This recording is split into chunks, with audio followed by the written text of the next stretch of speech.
한 절씩 읽고 마지막 절은 같이 읽겠습니다. 오순절이 되어서 그들은 모두 한 곳에 모여 있었다. 그때 갑자기 하늘에서 세찬 바람이 부는 듯한 소리가 나더니 그들이 앉아있는 온 집안을 가득 채웠다. 그리고 불길이 솟아오를 때 혓바닥처럼 갈라진 것 같은 혀들이 그들에게 나타나더니 각 사람 위에 내려앉았다. 그들은 모두 성령으로 충만하게 되어서 성령이 시키는 대로 각각 방 안으로 말하기 시작하였다. 아멘. 어릴 때 숨바꼭질을 여러분도 많이 했을 것 같은데, 저도 많이 했던 것 같아요. 특별히 제가 기억하는 건 예전에 평화동 살 때 그 동네에서, 아파트 말고 그 동네 골목에서 숨바꼭질을 되게 19시 막 이럴 때까지 했던 기억이 나요. 근데 그 게임에 너무 몰두한 나머지 결코 막 다른 애들이 찾을 수 없는 장소를 생각하다가 가끔 가다가 그 친구를 잊어버린, 그래서 게임이 안 끝나는 그런 기억이 있었던 것 같습니다. 장롱, 장독대, 어릴 때 그 집안에 들어가면 집이 있고 그 안에 창문처럼 달려 있잖아. 그거 딱 열면 그 창고처럼 되어 있는데 그런 데 숨어 있고 그러다 못 찾고 그러다 잠들고 이런 일들이 있는데, 저의 삶 속에서 우리가 흔히 생각하는 2층 다락방 그런 건 없는데 그런 공간들이 저에게 있어서 다락방이 아니었나 생각이 듭니다. 남들에게 알려져 있지 않은 나만의 나만의 공간, 수면 남들은 찾지 못하는 공간, 나만의 아지트, 다락방의 이름을 들으면 그런 생각들이 떠오릅니다. 외손님도 골방에서 자기가 만나자고 했는데 그 골방도 어쩌면 다락방이라고 볼 수 있겠습니다. 그래서 제가 오늘 여러분께 나누고 싶은 말씀은 성경에 나오는, 특별히 신약에 나오는 다락방 이야기입니다. 신약 성경에서 다락방은 예수님이 십자가에 달리시기 전 제자들과 함께 식사하셨던 곳이기도 하고, 기쁨과 슬픔이 엇갈리는 곳이기도 하였고, 제자들의 피난처이기도 하고, 오늘 말씀 읽은 것처럼 오순절날 성령이 임했던 곳도 다락방입니다. 그리고 어쩌면 가장 중요한 의미는 이 다락방에서 오늘날 교회가 시작되고 태동되었다는 사실입니다. 그래서 오늘 늦었지만 오순절 성령 강림주일 맞아서 다락방에 대한 이야기를 말씀 나누려고 합니다. 첫 번째로 다락방은 음식을 나누는 곳이라고 성경은 말씀합니다. 이스라엘 백성에게 음식을 나눠 먹는 것은 친교하는 그 이상의 행위였습니다. 예를 들어 구약의 절기들 여러분 몇 개 알겠지만 제사의 요소들이 구약의 절기에 있지만 그 중심을 차지하고 있는 가장 중요한 것은 하나님 앞에서 그들이 더불어 함께 먹는 일이었습니다. 그리고 그렇게 절기 때마다 먹는 이유는 그 절기를 기념하는 그 날을, 그때 일어난 하나님의 은혜를, 그 하신 일을 기억하기 위해서입니다. 저도 영어 잘 못하지만 또 영어 이야기를 하면 영어로 기억하다라는 단어가 뭘까요? 네, remember죠. 그거 써있죠. remember라고. remember입니다. 근데 그 말의 반대말을 제가 보니까 영어로 dismember인데, 이거는 동떨어지다, 찢어지다, 분할하다라는 뜻을 가지고 있다고 합니다. 근데 멤버들은 아죠. 사람들이죠. 멤버들이 dismember, 동떨어지고 떨어져 있는 상태를 다시 again, 다시 우리의 일부로, 우리의 지체로, 우리의 멤버로 삼는다는 것이 remember다라고 말합니다. 제가 어디 책에서 봤어요. 그렇게 해석을 하시더라고요. 그런 의미에서 같이 먹음으로 기억한다는 것은 몸도 마음도 떨어져 버린 우리가 다시 하나님의 한 백성이고 그리스도의 한 몸이라는 것을 계속적으로 기억하고 상기시키는 매우 공동체적 일이라고 할 수 있습니다. 하나님이 우리에게 하신 일 매번 먹으면서 기억하는 것, 특별히 애굽을 탈출할 때 하나님이 이스라엘 백성에게 명령하신 것도 먹으라는 것이었고요. 예수님께서 십자가에 달려 죽으시기 전에 다락방에서 제자들과 함께 먹고 마시며 이것이 내 몸이고 이것이 내 피라 하시면서 이 먹는 일을 통해 나를 기념하라는 성찬을 제정하신 것도 바로 식사였다는 겁니다. 또한 누가복음 22장 11절을 보면 예수님께서 이제 제자들과 유월절 식사를 하기 위해서 미리 그 다락방을 빌리시는데 매우 신기한 방식을 사용하십니다.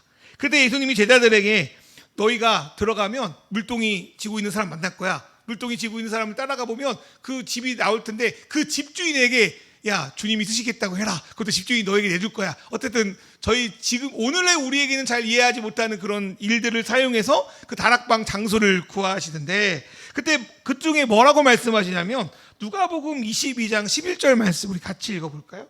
22장 11절 말씀 누가복음 그 집 시작. 그 집 주인에게 이르되 선생님이 내게 하는 말씀이 내가 내 제자들과 함께 유월절을 먹을 객실이 어디 있느냐 하시더라 하라.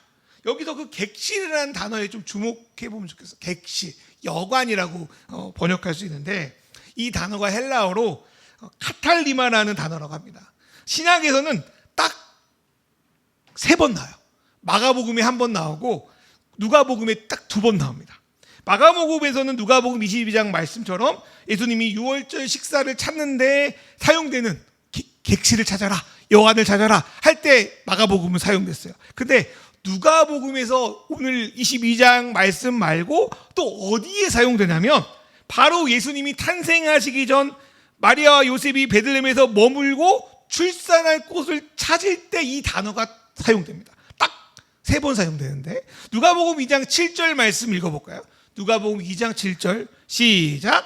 마리아가 첫 아들을 낳아서 포대기에 싸서 구유에 눕혀 두었다. 여관에는 그들이 들어갈 방이 없었기 때문입니다. 예수님이 태어나실 때 그 여관이 없어서 객실이 없어서 마구간에 태어나십니다. 그리고 가축들의 그 여물을 놓는 밥을 놓는 그 밥통이죠. 구유통에 이제 누우십니다. 왜 마구간에 가셨는가? 써있지만 여관이 없었기 때문이에요. 모일 곳이 없었기 때문이에요. 여기서 쓰인 그 여관 객실이라는 단어가 누가복음 22장 11절에 기록된 객실과 단어가 같습니다. 저는 이 단어의 쓰임이 어쩌면 의미가 있지 않을까 생각이 듭니다. 예수님이 처음에 이 땅에 오셨을 때 여관이 없었어요. 여관을 다른 말로 말하면 예수님과 함께 식사할 사람도 없었고 그분들이 함께할 공동체적 장소가 없었던 거죠. 또 예수님이 이 땅에 음식으로 양식으로 자기가 양식으로 오셨다고 하잖아요. 양식으로 오셨는데 예수님을 먹고 마실 사람들, 예수님을 먹고 마실 사람들이 없었어요. 그러나 세월이 지나서 예수님이 그 다락방을 비우셨을 때 예수님과 함께 예수님을 먹고 마실 제자들과 사람들이 있었어요. 이렇게 해석할 수 있지 않을까? 태어날 때는 예수님이 그 객실, 그 다락방, 그 공동체, 그 장소, 그 교회가 없었던 거죠. 그런데 예수님의 그 사역의 마지막 순간에 예수님의 몸과 피를 함께 나눌 다락방 공동체가 예수님에게 있었습니다. 요한복음 10장 9절에 보면 이런 말씀이 있습니다. 예수님이 그렇게 기도하는 건데 나는 그들을 위해서 빕니다. 나는 세상을 위해서 비는 것이 아니고 아버지께서 내게 주신 사람들을 위하여 빕니다. 그들은 모두 아버지의 사람들입니다. 이들이 하나님이 예수님께 맡긴 사람들이며 오늘날 그분의 몸과 피에 참여하는 우리가 바로 예수님께 속한 사람들입니다. 예수님께 그 사람들이 귀한 이유는 본인이 태어났을 때는 아무도 없었지만 본인은 삶을 통해서 교제하고 핏값으로 산 자녀들, 백성들, 친구들이기 때문입니다. 어쩌면 예수님이 먹고 마시는 의미가 이런 의미가 아닐까 생각이 듭니다. 이 다락방이라는 곳은 주님의 몸과 피의 의미를 진정 기억하고 참여하는 자들이 있는 한 주님이 오실 때까지 계속 존재하고 계속 재현될 거라고 생각합니다. 우리가 그러한 다락방이 되기를 주님을 혼자 두지 않고 함께 먹고 마시는 그런 제자들이 되기를 주님의 이름으로 축원합니다. 두 번째로 다락방은 피난처가 되는 곳입니다. 요한복음 20장 19절 말씀을 한번 읽어볼까요? 요한복음 20장 19절 말씀 3번역으로 되어 있는데 그날 시작. 그날 곧 주간의 첫날 저녁에 제자들은 유대 사람들이 무서워서 문을 모두 닫아 걸고 있었다. 그때 예수께서 와서 그들 가운데 들어서셔서 너희에게 평화가 있기를 하고 인사말을 하였다.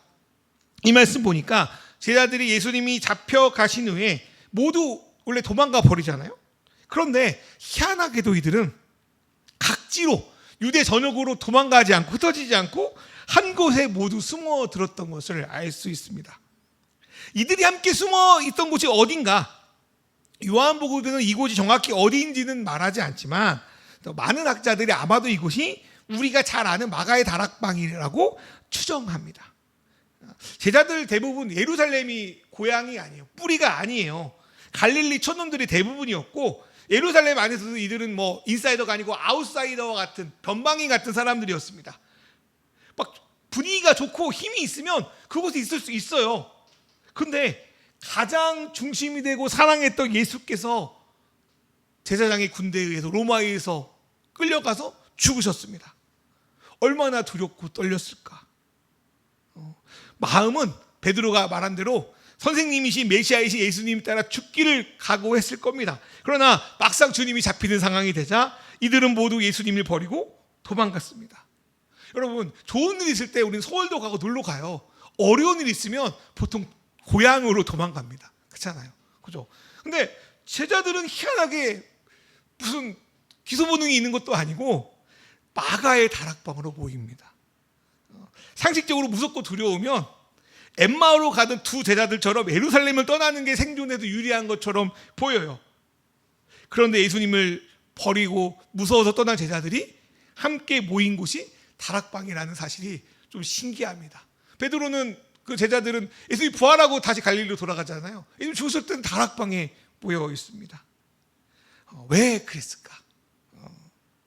아마도 이곳에서 예수님이 베푸신 식사, 발을 씻기신 그 섬김의 사랑, 그 사랑이 배신하고 시험 들어서 떠나버린 그 제자들을 다시 그곳으로 이끌지 않았나 싶습니다.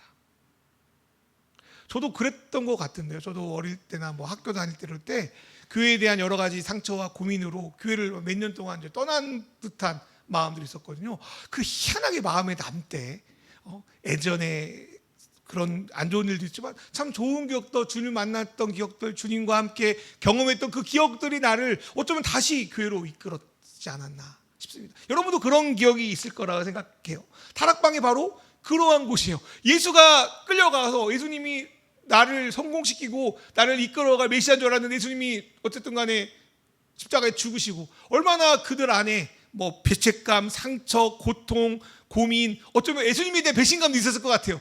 나를 그렇게 인도할 줄 알았는데 죽어버려, 이런 것들. 그러나 고통과 죽음의 괴로움 가운데 있지만 이들은 다락방으로 돌아가서 그곳을 자신의 피난처로, 바위로, 산성으로 삼습니다. 특별히 시편의 말씀을 읽어보면 하나님이 우리의 피난처가 되어준다는 말씀으로 참 가득 차여 있습니다. 그 하나님이 피난처가 되어주신다는 그런 사람들은 뭔가 특별한 자격이 있거나 수준이 높은 자들이 아니에요. 특별히 시편 142편을 보면 3절을 제가 읽어드릴게요. 내 영혼이 연약할 때 주님은 내 갈 길을 아십니다. 사람들을 나를 잡으려고 내가 가는 길에 덫을 놓았습니다. 영혼이 상한 자들, 함정에 빠져 있는 자들을 하나님은 자신의 피난처로 부르십니다. 또 4절 읽어드릴게요. 오른쪽을 살펴보셔서 나를 아는 이도 없고 나의 피난처도 없고 내 영혼을 돌보는 이도 없습니다. 아무리 주위를 돌아봐도 아는 사람이 없어요. 도움을 요청할 아는 사람도 없어. 피난처도 없어.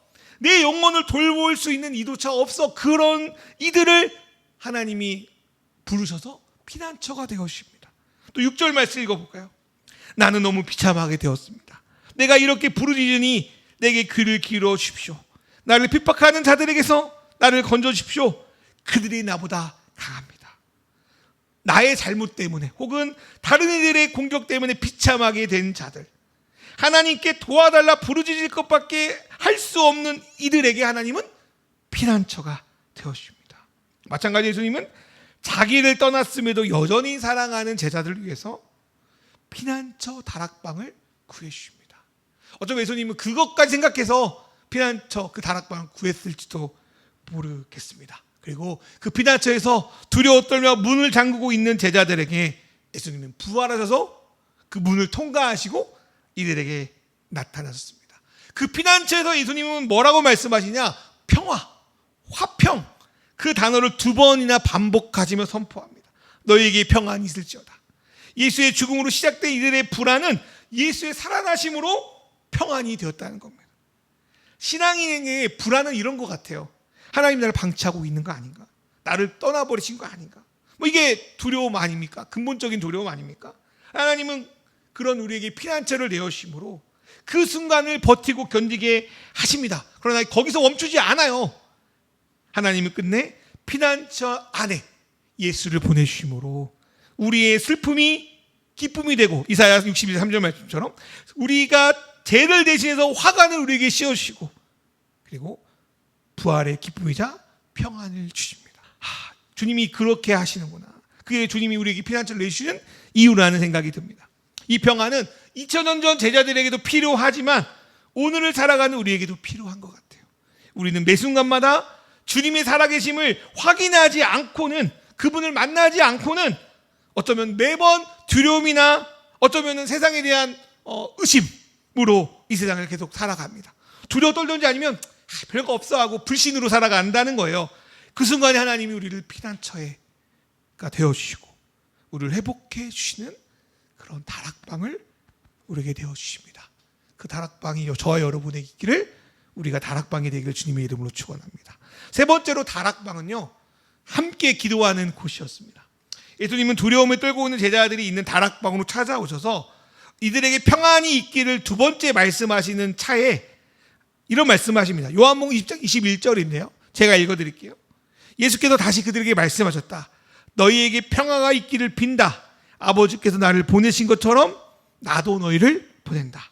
평안을 말씀하신 다음에 예수님은 아버지가 나 예수를 보낸 것처럼 너희도 내가 세상에 보낸다라고 합니다.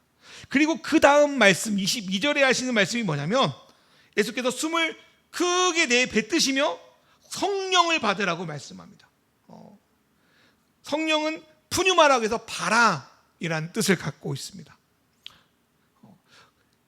하나님께서 예수님을 보내신 것처럼 보냄 받으려면 뭘 받아야 되냐면 성령을 받아야 된다라고 예수님이 말씀하시는 거죠. 이와 비슷한 말씀은 사도행전에도 나옵니다. 예수님은 승천하시기 전 제자들 향해서 예루살렘을 떠나지 말고 하나님이 약속하신 것을 기다리라고 사도행전 1장 4절에서 말씀하십니다.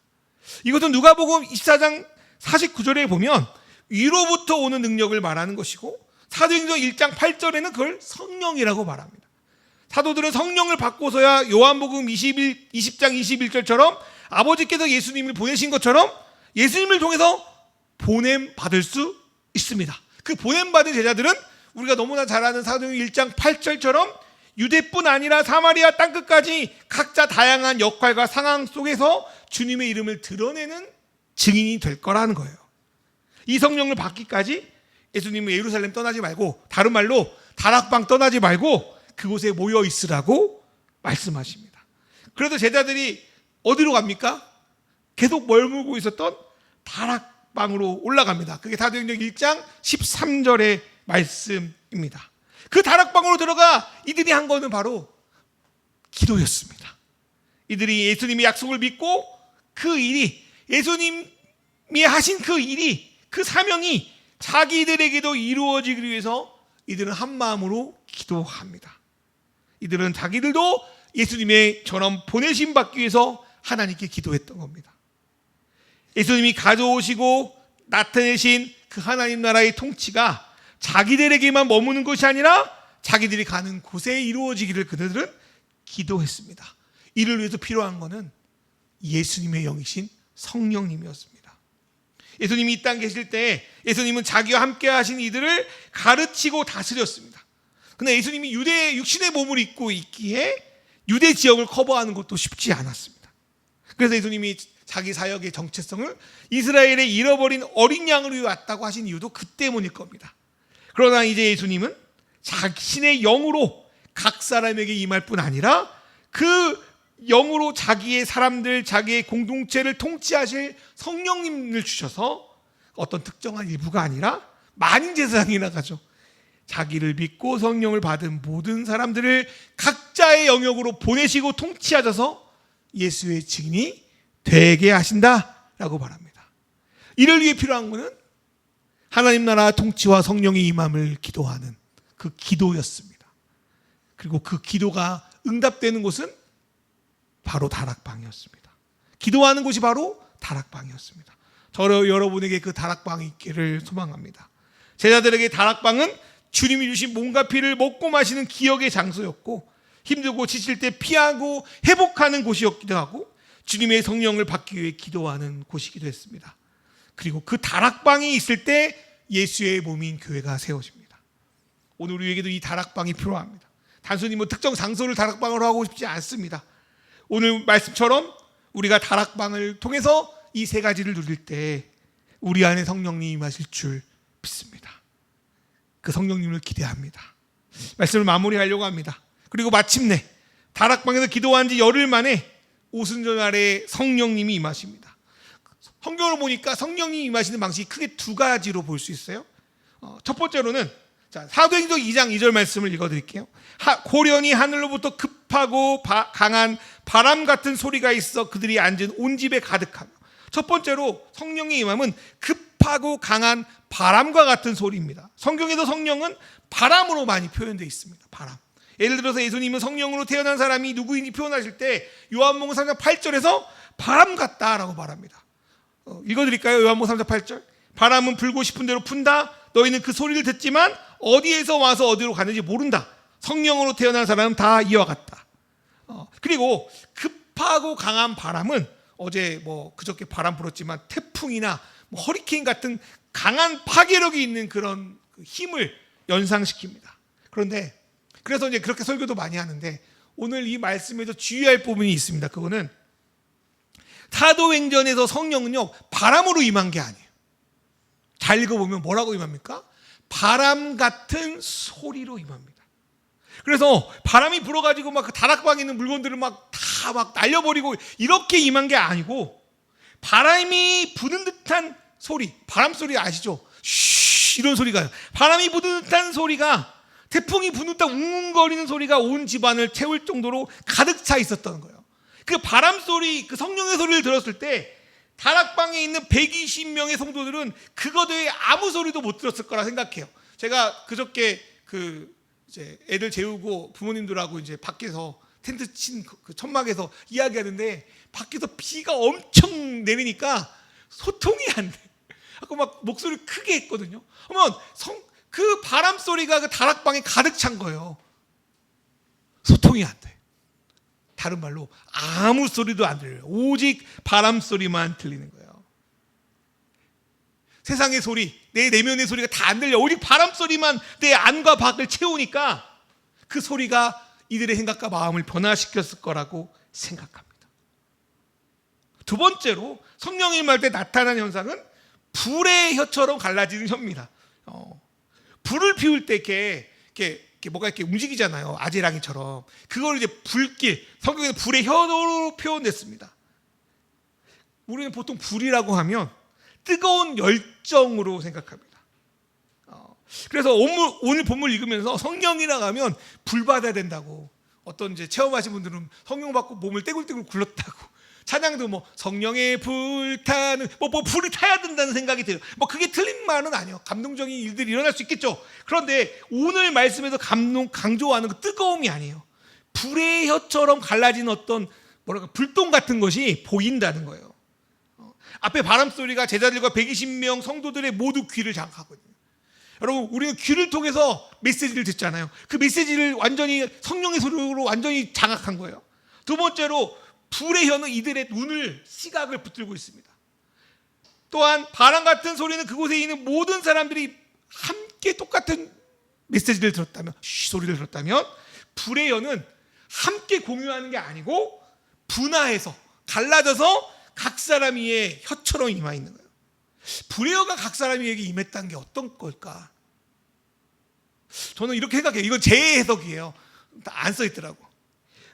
우리가 똑같은 수업을 들어도요, 그 내용을 다른 얘기 설명할 때는 그 주된 흐름은 바꾸지 않아야 되지만 다양한 방식으로 설명할 수밖에 없습니다. 그거는 내가 가지고 있는 지식, 수준, 이해도가 다르기도 하고 내 말을 듣는 청중의 상황이 다르기 때문입니다. 같은 성령의 소리를 들었지만 그들이 표현하는 말씀의 내용은 다양할 수밖에 없어요. 예수께서 말씀하신 대로 온 유대와 사마리아 땅끝까지 소리를 전달하려면 수많은 장벽을 넘어야 돼요. 대표적으로 언어, 문화, 장벽, 인종, 성별, 어떤 수많은 것들이 있을 거 아니에요. 그런데 성령은 예수의 복음을 전하는 각자의 혀에 임하셔서 그들의 눈높이와 수준에 맞게 말씀이 전해진다는 거라고 생각합니다. 그리고 이들이 성령의 충만을 받아서 각기 다른 언어로 말하기 시작했던 말씀이 저는 이번에 그렇게 들렸어요. 각자 다른 언어로 말해서 알게 하시는구나. 외국인과 대화하는 것도 다른 언어지만 같은 한국어를 써도 우리는 다른 언어를 사용하는 것처럼 느껴집니다. 그럴 때 성경이 임하면 어떻게 되는가? 정말로 서로를 이해하고 소통하는 게 가능하지 않을까? 저는 그것이 성령께서 다락방에 내려준 불길의 혀의 은혜라고 생각이 듭니다. 성령이 임하시면 우리를 자주지하려는 수많은 귓가의 소리들 줄어듭니다. 급하고 강한 바람같은 소리가 우리의 귓가에 들리기 시작합니다. 그리고 그 성령의 소리는 우리 각자가 가진 다양한 필터를 통해서 다양하게 본질은 바뀌지 않지만 전달됩니다. 서로 소통합니다. 그 성령의 은혜가 다락방에 모여있는 이들에게 임했습니다. 그리고 우리에게 임하기를 소망합니다. 음식을 나누고 피난처로 모여서 회복되고 하나님께 기도로 간구했던 이에게 그 성령이 임합니다. 그리고 예수님은 이 다락방을 초대교회 성도들 뿐 아니라 오늘 우리에게도 주시고자 한다고 저는 믿습니다. 메시지는 바람처럼 동일하게 됐지만 각자의 혀로 생각으로 이해하고 받아들이고 나누는 그런 성령의 은혜가 저에게 있기를 축원합니다.